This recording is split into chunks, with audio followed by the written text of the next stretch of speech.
Kejadian pasal 2 ayat 1, demikianlah diselesaikan langit dan bumi, dan segala isinya.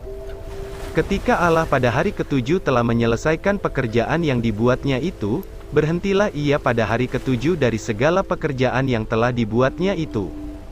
Lalu Allah memberkati hari ketujuh itu dan menguduskannya, karena pada hari itulah ia berhenti dari segala pekerjaan penciptaan yang telah dibuatnya itu.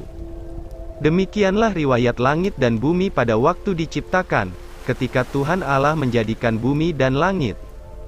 Belum ada semak apapun di bumi, belum timbul tumbuh-tumbuhan apapun di padang, sebab Tuhan Allah belum menurunkan hujan ke bumi, dan belum ada orang untuk mengusahakan tanah itu. Tetapi ada kabut naik ke atas dari bumi, dan membasahi seluruh permukaan bumi itu. Ketika itulah Tuhan Allah membentuk manusia itu dari debu tanah, dan menghembuskan nafas hidup ke dalam hidungnya, demikianlah manusia itu menjadi makhluk yang hidup. Manusia dan Taman Eden.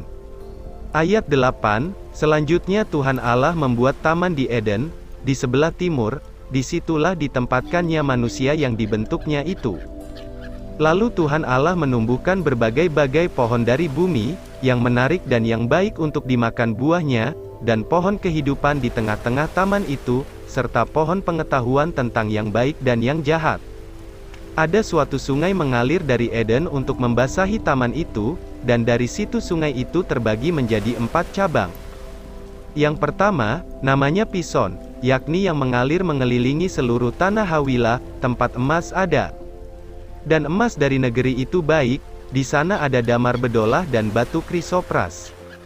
Nama sungai yang kedua ialah Gihon, yakni yang mengalir mengelilingi seluruh tanah Kus. Nama sungai yang ketiga ialah Tigris, yakni yang mengalir di sebelah timur Asyur, dan sungai yang keempat ialah Efrat. Tuhan Allah mengambil manusia itu, dan menempatkannya dalam Taman Eden untuk mengusahakan dan memelihara taman itu.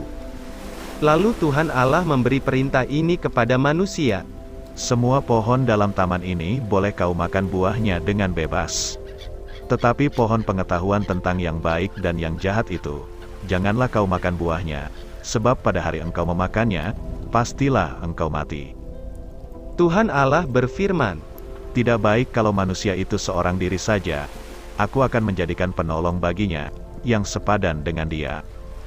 Lalu Tuhan Allah membentuk dari tanah segala binatang hutan, dan segala burung di udara, dibawanyalah semuanya kepada manusia itu untuk melihat, bagaimana ia menamainya, dan seperti nama yang diberikan manusia itu kepada tiap-tiap makhluk yang hidup, demikianlah nanti nama makhluk itu.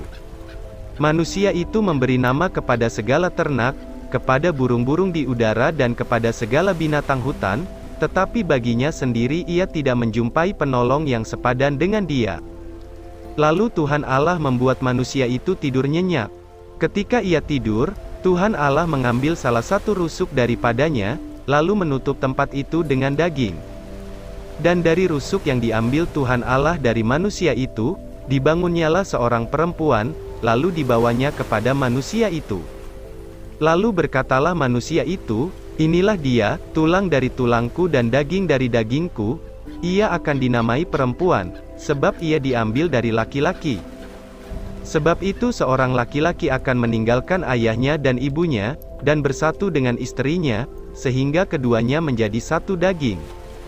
Mereka keduanya telanjang, manusia dan istrinya itu, tetapi mereka tidak merasa malu.